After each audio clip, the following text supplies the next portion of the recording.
अस्सलामुअलैकुम, मैं हूं तनवीर असगर और आप देख रहे हैं टेक्निकल तनवीर भाई यूट्यूब चैनल। आज की वीडियो न्यू यूट्यूबर्स के लिए बहुत ज़्यादा इंपॉर्टेंट है जिनके चैनल्स अभी मोनिटाइज नहीं हुए हैं। अक्सर न्यू यूट्यूबर्स मोनिटाइजेशन के लिए अप्लाई करने से पहले ये एक सवाल बहुत ज़्यादा पूछते हैं कि तनवीर भाई क्या मैं अपने चैनल पर कुछ वीडियोस को प्राइवेट या अनलिस्टेड कर दूं। तो आज की इस वीडियो के अंदर हम यही सीखेंगे कि मोनेटाइजेशन के लिए अप्लाई करने से पहले क्या हमें अपनी वीडियोस को अनलिस्टेड या फिर प्राइवेट करना चाहिए या नहीं करना चाहिए। और बाय द वे आजकल मेरी वीडियो भी काफ़ी दिनों के बाद आ रही है, उसके पीछे वजह यह है कि यार अभी ईद की छुट्टियां चल रही थी तो मैंने सोचा आप लोग थोड़ा इंजॉय कर लो, उसके बाद काम की तरफ वापस आना है। तो आगे इंशाल्लाह अब मैंने भी एक्टिव होना है और आगे ज़्यादा से ज़्यादा इंशाल्लाह आप दोस्तों के लिए वीडियोस भी मैंने बनानी है। बिना टाइम वेस्ट किए आते हैं अपने टॉपिक की तरफ। देखें, अक्सर न्यू यूट्यूबर्स जब मोनेटाइजेशन के लिए अप्लाई करने वाले होते हैं ना, तो उस वक्त उनके माइंड में एक क्वेश्चन क्लिक करता है कि यार मेरे चैनल के ऊपर ये वाली जो वीडियोस है ना ये ठीक नहीं है, इनके अंदर या तो रीयूज्ड कंटेंट है या फिर ये मोनेटाइजेशन की पॉलिसीज़ के ख़िलाफ़ हैं। और आम तौर पे उन्हीं वीडियोस के ऊपर सबसे ज़्यादा व्यूज़ भी आए होते हैं और वॉच टाइम भी आया होता है। ऐसी सूरत में न्यू यूट्यूबर्स काफ़ी कंफ्यूज होते हैं कि यार अब हम क्या करें। देखें भाई, सबसे पहली बात तो ये है कि जब आप मोनेटाइजेशन के लिए अप्लाई करते हैं उस वक्त आपका जो वॉच टाइम है सिर्फ उन वीडियोस का काउंट किया जाता है जो पब्लिक होती हैं। जिन वीडियोस को आपने अनलिस्टेड कर दिया या प्राइवेट कर दिया उनका वॉच टाइम अब काउंट नहीं होगा। आपको 4000 घंटे चाहिए होते हैं, उसमें से इनका वॉच टाइम माइनस हो जाता है। दूसरी बात यह है, देखें आपके माइंड में ये जो क्वेश्चन क्लिक कर रहा होता है ना कि यार इन वीडियोस को मैं प्राइवेट कर दूं। अब आपके माइंड में ये क्वेश्चन क्यों क्लिक कर रहा होता है? क्योंकि अब आपने सीख लिया, पहले आपने नहीं सीखा था, अब आपने सीख लिया कि यार ये जो वीडियोस हैं ये ठीक नहीं है, इनकी मौजूदगी में यूट्यूब ने मेरा चैनल मोनिटाइज नहीं करना है। अब आप सोच रहे होते हैं कि यार इनको मैं प्राइवेट कर देता हूं।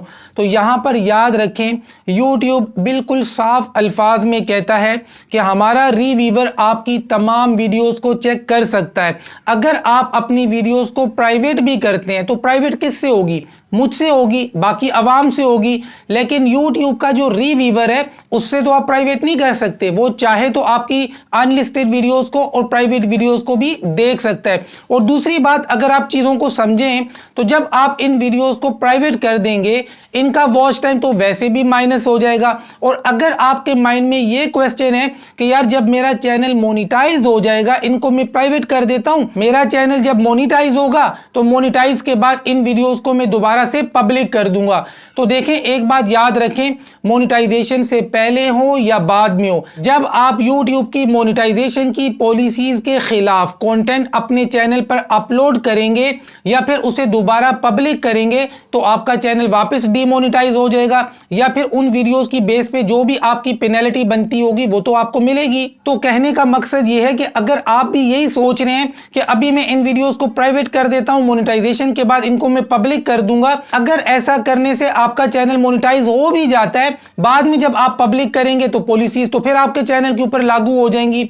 तो कुल मिलाकर देखें भाई, अगर आपके चैनल के ऊपर ऐसी वीडियोस पड़ी हैं जिनके बारे में आपको क्लियर कट पता है कि ये मोनेटाइजेशन की पॉलिसीज के खिलाफ हैं, तो भाई इनको डिलीट करें, इनको प्राइवेट ना करें। अच्छा, यहां पर एक और चीज, सम टाइम ऐसा होता है कि कुछ यूट्यूबर्स के चैनल्स पर ऐसी वीडियोस पड़ी होती हैं जो मोनेटाइजेशन की पॉलिसीज के खिलाफ होती हैं और वो प्राइवेट करते हैं और उसके बाद अप्लाई करते हैं, चैनल मोनेटाइज हो भी जाता है और उनको लगता है कि वीडियोस को प्राइवेट करने की वजह से मेरा चैनल मोनेटाइज हुआ है। तो यहां पर यह बात मैं बिल्कुल क्लियर कर दूं कि वीडियोस को प्राइवेट करने की वजह से आपका चैनल मोनेटाइज नहीं होता है। बहुत दफा ऐसा होता है आपके चैनल के ऊपर बहुत ज्यादा गलत वीडियोस भी पड़ी होती हैं, मोनेटाइजेशन के खिलाफ भी पड़ी होती हैं, लेकिन यूट्यूब के एल्गोरिथम से, यूट्यूब के रिव्यूअर से, यूट्यूब के मशीन लर्निंग सिस्टम से वो वीडियोस निकल जाती हैं और आपका चैनल मोनेटाइज हो जाता है। लेकिन यूट्यूब का जो एल्गोरिथम है, जो इकोसिस्टम है, वो 24 आवर्स काम करता रहता है, चलता रहता है। जैसे ही उसके शिकंजे में आपकी ये वाली वीडियोस दोबारा आएंगी वो आपका चैनल दोबारा डीमोनेटाइज कर देगा। और ये कोई ऐसी बात नहीं है जो देखने को ना मिलती हो। मेरे पास डेली बेसिस पे ऐसे बहुत सारे केसेस आते हैं कि तनवीर भाई 10 दिन पहले मेरा चैनल मोनेटाइज हुआ, आज डीमोनेटाइज हो गया, 1 महीना पहले मोनेटाइज हुआ, आज डीमोनेटाइज हो गया। इवन के 2-2, 3-3 साल के बाद भी ऐसी गलत वीडियोस के ऊपर यूट्यूब ने एक्शन लिया है और यूट्यूब लेता है। तो इसलिए भाई अगर आपके चैनल के ऊपर कुछ गलत वीडियोस पड़ी हैं जो मोनेटाइजेशन के खिलाफ हैं तो इनको डिलीट करें, प्राइवेट करें या डिलीट करें, उनका वॉच टाइम काउंट नहीं होगा। तो प्राइवेट करने से बेहतर है डिलीट करें। और यहां पर एक और बात भी आपके साथ शेयर कर दूं, आमतौर पे आपकी उन्हीं वीडियोस के ऊपर ज्यादा व्यूज आते हैं जो मोनेटाइजेशन की पॉलिसीज के खिलाफ होती हैं, या तो वो रीयूज कंटेंट होता है या फिर मोनेटाइजेशन की पॉलिसी के खिलाफ होती है आपकी वीडियो। भाई इसके पीछे क्या वजह है, हमारी अक्सर गलत वीडियोस के ऊपर क्यों ज्यादा व्यूज आते हैं? इसके पीछे जो वजह है ना आपको समझा देता हूं मैं। देखिए रीयूज कंटेंट की बात की जाए तो डेफिनेटली आपने किसी दूसरे बंदे का ऐसा कंटेंट अपने चैनल पे अपलोड किया है जिस कंटेंट ने आपको अट्रैक्ट किया और आवाम को अट्रैक्ट कर रहा है, तो डेफिनेटली आप मतलब फालतू सा कंटेंट तो दूसरे का अपलोड नहीं करेंगे ना, आप वही कंटेंट दूसरे का अपलोड करेंगे जो बहुत अच्छा हो। जब कंटेंट बहुत अच्छा होगा तो डेफिनेटली उसके ऊपर आपको अच्छे व्यूज भी मिलते हैं। और दूसरी बात, जो वीडियोस आपकी मोनेटाइजेशन की पॉलिसीज के खिलाफ होती हैं उनके ऊपर आमतौर पे आपको ज्यादा व्यूज मिलते हैं। देखें इसकी जो सबसे बड़ी वजह है ना, शॉर्टकट में मैं आपको समझा देता हूं।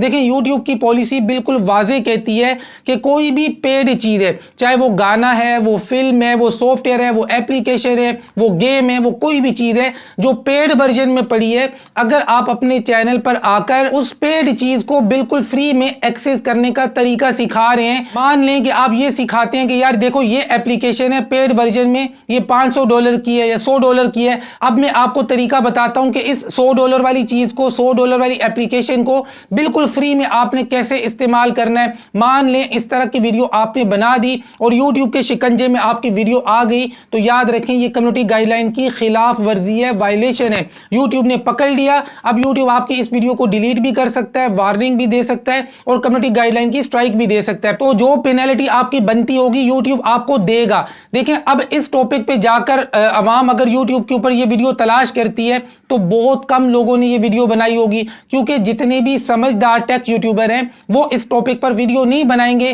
कि किसी भी पेड चीज को फ्री में किस तरीके से एक्सेस किया जाए। कोई भी समझदार टेक यूट्यूबर इस टॉपिक पे वीडियो नहीं बनाएगा क्योंकि उसको यूट्यूब की पॉलिसी का पता है। लेकिन अगर कोई नया टेक यूट्यूबर आता है, उसको इस पॉलिसी का नहीं पता, उसने इस टॉपिक पे वीडियो बना दी, तो डेफिनेटली इसको इस टॉपिक पर व्यूज बहुत ज्यादा मिलेंगे। अब इसको लगेगा कि शायद मैंने वीडियो बहुत अच्छी बनाई है, तो बात यह नहीं है कि आपने वीडियो बहुत अच्छी बनाई है, बात यह आपने उस टॉपिक पे वीडियो बनाई है जिस टॉपिक पर आमतौर पे बड़े टेक यूट्यूबर अवॉइड करने हैं। तो इस तरह से आपकी इन वीडियोस के ऊपर ज्यादा व्यूज आ जाते हैं। कुल मिलाकर वीडियोस को प्राइवेट करने का कोई मकसद नहीं है। अगर आपकी वीडियोस मोनेटाइजेशन की पॉलिसीज के खिलाफ हैं तो भाई इनको डिलीट करें, इनसे जो वॉच टाइम माइनस हो रहा है उसको दोबारा पूरा करें, उसके बाद मोनेटाइजेशन के लिए अप्लाई करें, वरना आज नहीं तो कल आपने रोना है। मेरे पास चैनल्स आते हैं 4 लाख सब्सक्राइबर, 5 लाख सब्सक्राइबर होने के बाद जब डीमोनेटाइज होते हैं, हर तरह से कोशिश कर लेते हैं, मोनेटाइज नहीं होते जब तक कि वो अपने चैनल से गलत वीडियोस को डिलीट नहीं कर देते। बातें समझ में आई हैं तो वीडियो को लाइक कर दें। आगे इंशाल्लाह मैंने भी एक्टिवली काम करना है, आप लोगों ने भी अब एक्टिव हो जाना है। मिलते हैं इंशाल्लाह नेक्स्ट वीडियो में, तब तक के लिए अल्लाह हाफिज।